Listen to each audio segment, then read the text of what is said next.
Mid term exam ഒക്കെ കഴിഞ്ഞിട്ട് എല്ലാവർക്കും നല്ല മാർക്കൊക്കെ ഉണ്ടോ?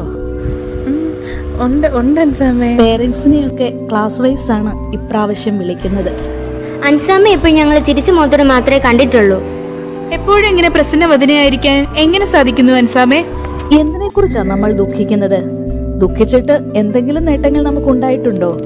സന്യാസ ജീവിതത്തിൽ ഒന്നിനെക്കുറിച്ചും ദുഃഖിക്കേണ്ട.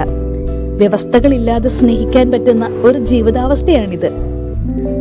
ഇപ്പോൾ നമ്മൾ അന്നാമ്മയുടെയും വിശുദ്ധ അൽഫോൻസാമയുടെയും ജീവിത വഴികളിലൂടെ കടന്നു പോവുകയാണ്. ഓരോ പുണ്യങ്ങളും ഓരോ ദിവസവും നമ്മൾ മനസ്സിലാക്കുകയും ജീവിതത്തിൽ പ്രാവർത്തികമാക്കാൻ ശ്രമിക്കുകയും ചെയ്യുകയാണ്. വിശുദ്ധ അന്നാമ്മ തന്റെ മകളായ പരിശുദ്ധ അമ്മയെ ദൈവത്തിന് ഏറ്റവും പ്രിയപ്പെട്ടവളായി വളർത്തിയെടുത്തു. ഇതിനിടയിലും ഒത്തിരി ദുഃഖങ്ങളും ഉണ്ടായിട്ടുണ്ട്. പക്ഷേ എങ്കിലും അമ്മ ഏറെ സന്തോഷവതിയായിരുന്നു. സിസ്റ്ററിന്റെ ജീവിതവും അന്നാമ്മയുടേത് പോലെ തന്നെയല്ലേ? എന്തായാലും ഞാനൊരു കാര്യം തീരുമാനിച്ചു.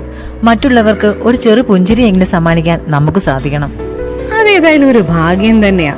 സ്വന്തം പേരിന് കാരണഭൂതയായ വിശുദ്ധയുടെ അതേ നാമധേയത്തിലുള്ള സ്കൂളിന്റെ എച്ച്.എം ആയിരിക്കുക എന്നത് അല്ലേ? എന്തായാലും സിസ്റ്ററിന്റെ ഫീസും സ്കൂളുടെയും നമുക്ക് ആഘോഷിക്കണം.